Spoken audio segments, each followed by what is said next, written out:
In those days Hezekiah became mortally ill, and Isaiah the prophet the son of Amoz came to him and said to him, Thus says the Lord, Set your house in order, for you shall die and not live.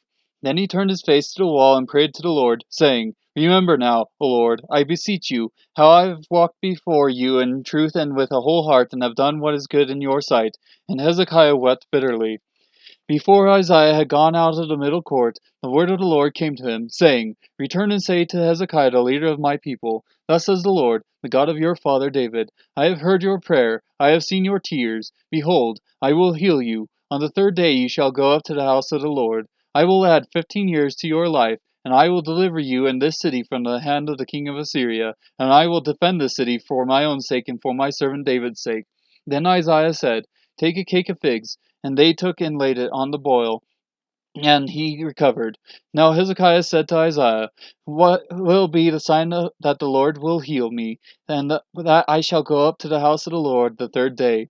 Isaiah said, This shall be the sign to you from the Lord, that the Lord will do the thing that he has spoken. Shall the shadow go forward 10 steps or go back 10 steps? So Hezekiah answered, It is easy for the shadow to decline 10 steps. No, but let the shadow turn backward 10 steps. Isaiah the prophet cried to the Lord, and he brought the shadow on the stairway back 10 steps by which he had gone down on the stairway of Ahaz.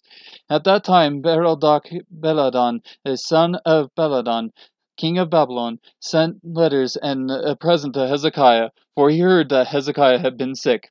Hezekiah listened to them, and showed them all his treasure house, the silver and the gold, and the spices and the precious oil, and the houses of his armor, and all that was found in his treasuries.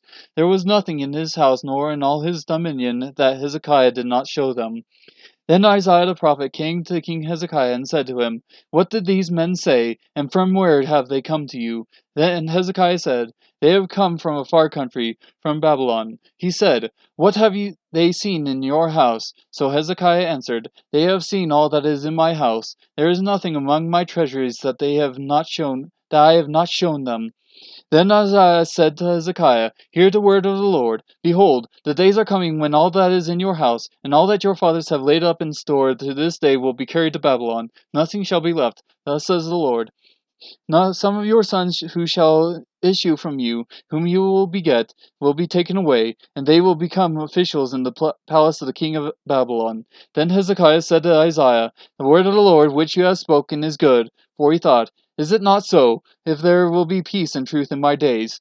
Now the rest of the acts of Hezekiah and all his might, and how he made the pool and the conduit, and brought water into the city, are they not written in the book of the Chronicles of the kings of Judah? So Hezekiah slept with his fathers, and Manasseh his son became king in his place.